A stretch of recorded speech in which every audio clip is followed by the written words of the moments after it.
విజయ్ కుమార్ గారు, అలాగే వేదికను అలంకరించినటువంటి పూర్ణచంద్ర గారు, ఆల్ ఇండియా బీఎస్పీ అధ్యక్షులు, అలాగే ఇంకా మరి నాగార్జున రెడ్డి గారు, అలాగే ఇంకా ఉషా కుమార్ గారు, పరంజ్యోతి గారు, సోదర సోదరీమణులారా, మీ అందరికి కూడా ఈ యొక్క ద్వితీయ వార్షికోత్సవ శుభాకాంక్షలు తెలియజేస్తున్నాను.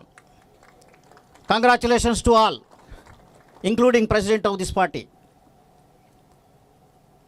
మన అంబేద్కర్ గారు ఏం చెప్పారంటే,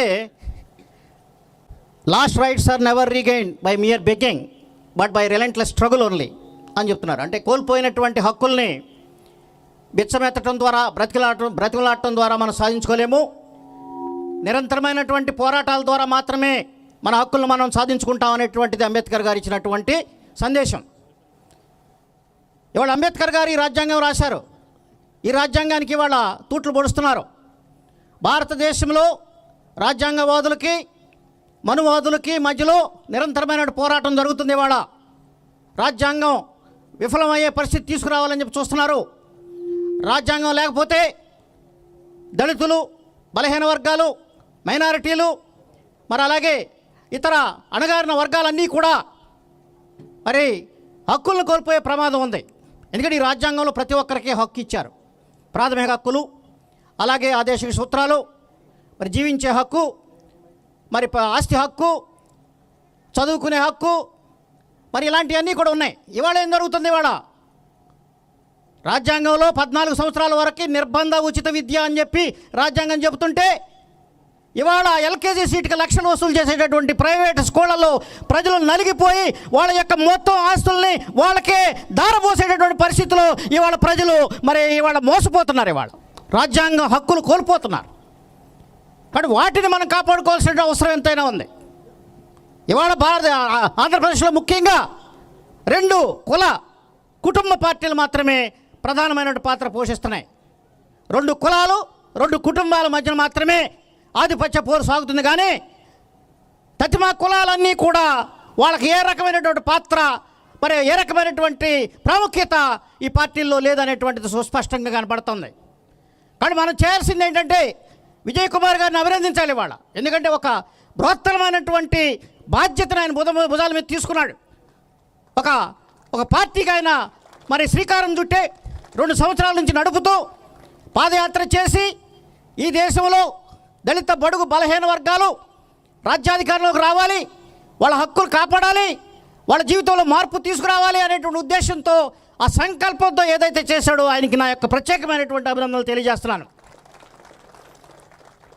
ఈ వార్షికోత్సవం మరి ఇంత విజయవంతంగా జరుగుతుంది.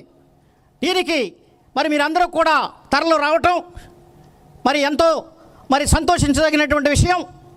ఇవాళ మన ఆంధ్రప్రదేశ్ రాజకీయాలు మనం చూస్తున్నట్లయితే, ఒకరి అవినీతిని ఇంకొకరు అవినీతిని ఇంకొకరు, ఒకళ్ళ మీద ఒకళ్ళ అవినీతి కార్యక్రమాలని బయట పెట్టుకుని వాళ్ళ మీద లేనిపోయినటువంటి బురదలు జల్లుకుంటూ వాళ్ళు పోరాడుతున్నారే తప్ప, ప్రజా సమస్యల మీద పోరాడే నాయకుడు అనేవాడు ఈ పార్టీల్లో కరువు అయ్యారనేది సుస్పష్టంగా కనపడుతుంది.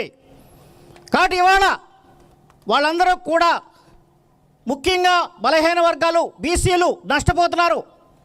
ఎందుకంటే బీసీలకి రాజ్యాంగంలో రాజకీయ రిజర్వేషన్లు లేవు, మహిళలకు కూడా లేవు. కాబట్టి మహిళలకి, బీసీలకి కూడా రాజ్యాంగంలో రిజర్వేషన్లు ఎస్సీ ఎస్టీలకి ఎలాగైతే ఉన్నాయో ఆ విధంగా రాజ్యాంగంలో రాజకీయ రిజర్వేషన్లు ఇవ్వాలని చెప్పి ప్రధానమైనటువంటి డిమాండ్గా మా యొక్క ఆర్పిఐ మరి పెట్టింది. దాన్ని కొనసాగిస్తారని చెప్పి మనం విజయ్ కుమార్ గారిని కూడా విజ్ఞప్తి చేస్తున్నాం. కాబట్టి అది రాజకీయ రిజర్వేషన్లు ఉన్నంత మాత్రాన అభివృద్ధి ఏం రాదు. మాకు ఎప్పటి నుంచో రిజర్వేషన్లు ఉన్నాయి ఎస్సీ ఎస్టీలకి.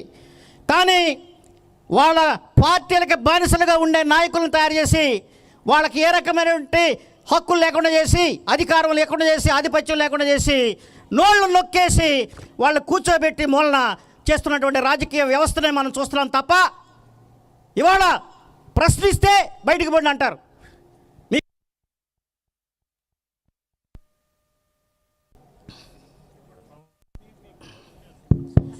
మీ గొంతుని మా గొంతుని కూడా నొక్కేస్తున్నారు ఇక్కడ. కాబట్టి ఇదంతా కూడా చాలా అన్యాయం, అక్రమాలతో నడుస్తున్నటువంటి రాజకీయ వ్యవస్థలో మనం ఉన్నాం. ఇప్పుడు విజయ్ కుమార్ గారు కానీ, మా పార్టీ ఆర్పిఐ కానీ, బీఎస్పీ కానీ, పూర్ణచంద్ర గారు బీఎస్పీ కానీ, లేదా ఇతర రాజకీయ పక్షాలు కానీ, ఏదైతే జనచైతన్య వేదిక కానీ, ఇవన్నీ కూడా ఇందులో మార్పు తీసుకురావాలనేటువంటి ప్రయత్నాల్లో ఉన్నాం మేము. కాబట్టి మేమంతా కూడా రాబోయే ఎన్నికల్లో ఒక సంఘటితమైన శక్తిగా సంయుక్తంగా మేము పోరాడి ఏదో ఒక రాజకీయ మార్పుకి శ్రీకారం చుట్టాలనేటువంటి ప్రధాన ఉద్దేశంతో మరి చేస్తున్నటువంటి ప్రయత్నానికి మరి విజయ్ కుమార్ గారికి నా యొక్క సంపూర్ణమైనటువంటి మద్దతుని ప్రకటిస్తున్నాను. కాబట్టి వారి పక్క పార్టీ దినదినం అభివృద్ధి చెందాలి, మరి ఇంకా రాజ్యాధికారం దిశగా అడుగులు వేయాలి. అనేక కులాలు, అనేక మతాలు, మరి ముస్లింలు, క్రిస్టియన్లు అందరూ కూడా ఈ పార్టీలోకి, మరి అలాగే మా పార్టీలో కూడా వచ్చి చేరి వీళ్ళందరూ కూడా ఒక సంఘటితమైన శక్తిగా ఎవరైతే దోపిడీ చేస్తున్నారో ఈ దోపిడీకి గురైనటువంటి వర్గాలన్నీ కూడా వ్యతిరేక శక్తులుగా, ప్రత్యామ్నాయ రాజకీయ శక్తిగా రావాలి అని చెప్పి నేను కోరుకుంటూ, మరి ఈ యొక్క విజయ్ కుమార్ గారి యొక్క లిబరేషన్, కాంగ్రెస్ పార్టీలోనే లిబరేషన్ ఉంది. విముక్తి అంటే లిబరేషన్. అంటే ఆ లిబరేషన్ అనేది ఆయన ఎందుకు పెట్టాడో దాన్ని బట్టి మనకు అర్థమవుతుంది. అంటే ఉన్న బానిసత్వం నుంచి, బానిస సంఖ్యల నుంచి తెంచుకుని విముక్తిలోకి రావాలని చెప్పి. కాబట్టి ఇది మనకి సరైనటువంటి మెసేజ్ ఇస్తున్నటువంటి పార్టీ. కాబట్టి వారికి పార్టీయే కాదు, ఆయన పేరులోనే విజయం అనేది ఉంది. ఆయన పేరే కాదు, ఆయన సతీమణి పేరు కూడా విజయే. కాబట్టి విజయం అనేటువంటిది ఆయనకి వరించాలని, రాబోయే ఎన్నికల్లో మరి ఒక ప్రత్యామ్నాయ రాజకీయ శక్తిగా ఎదగాలని చెప్పి కోరుకుంటూ, మీ అందరికీ కూడా నా యొక్క వార్షికోత్సవ శుభాకాంక్షలు తెలియజేస్తూ జై భీమ్, జై భీమ్, జై భీమ్. ధన్యవాదాలు.